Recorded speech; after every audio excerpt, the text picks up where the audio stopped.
Surrounded by the American desert, a cowboy takes a nap next to his horse. Suddenly, something wakes him up. Has his enemy showed up? Are the Indians coming? The cowboy looks up and we finally get a clear view of what's approaching.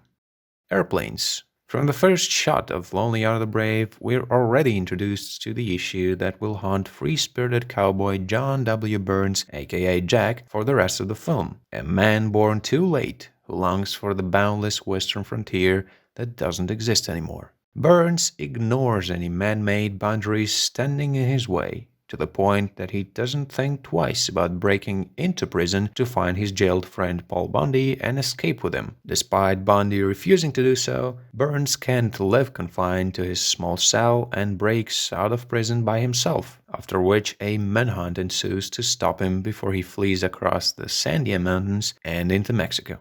I bet you're way above the foothills already, cowboy. I'll just bet you are.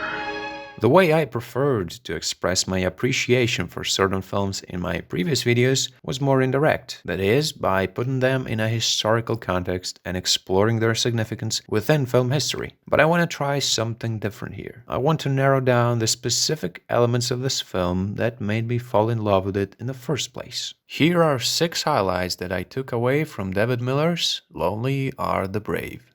Walter Matthau.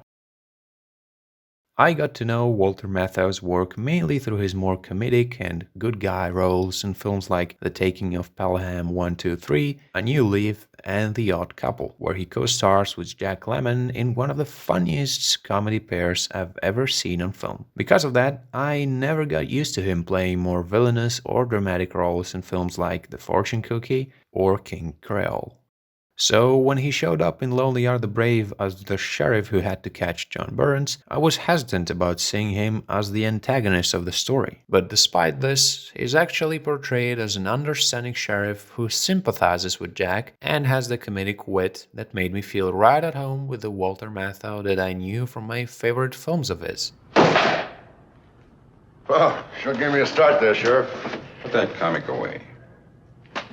Kirk Douglas.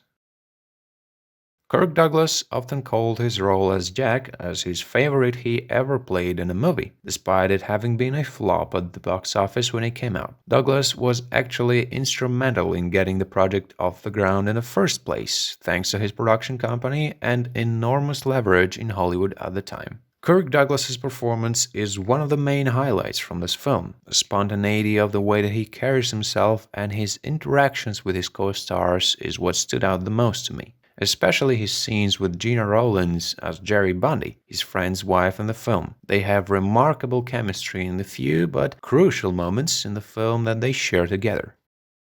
Gina Rollins. Gina Rollins was mainly a theater actress at the time, and this was only the 3rd film she had ever acted in. I was introduced to her work through the films she made with her husband John Cassavetes like A Woman Under the Influence and Opening Night. Actors were always at the center of his films, and their performances were elevated to such a level of spontaneity that they made the scenes feel unscripted. The subtlety and depth that Rollins conveys through her characters in those films is already evident here, perhaps owing to her prior training in theater.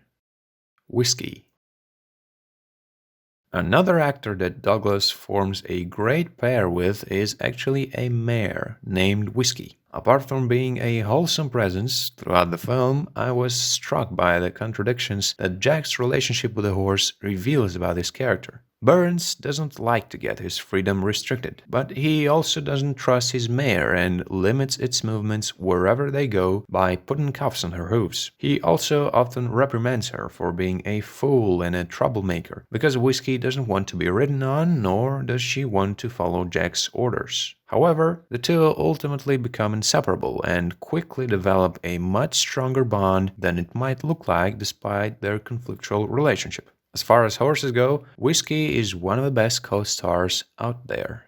The cinematography.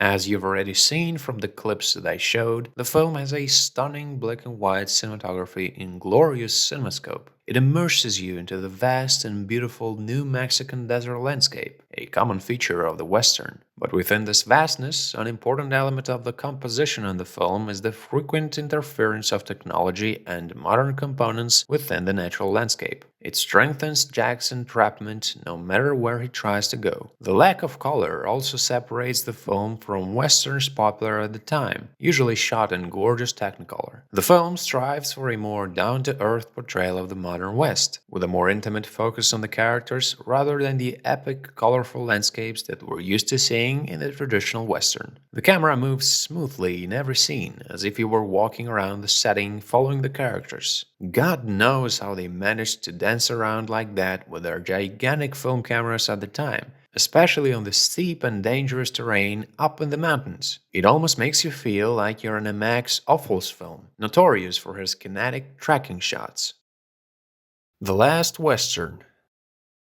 Lonely Are the Brave is in many ways the last Western, even though it was released at the height of the genre's popularity. Kirk Douglas originally wanted the film to be called The Last Cowboy, but John W. Burns is a cowboy in name only. He just hangs on to the superficial idea of the lone wolf going wherever he pleases, rejecting a woman he loved, a sedentary life, and all of its commodities for a life without boundaries. But unfortunately for him, the modern world doesn't allow this kind of freedom to the extent that he wants it to be. Thanks to the brilliant use of the genre's familiar tropes by screenwriter Dalton Trumbo, Lonely Are the Brave is a film that provides you with the thrill and adventure of a Western. But by cleverly adapting the common features of the genre to show the irreversible modernization of the American West, the film also gradually pulls you back to reality with a deeper understanding of it.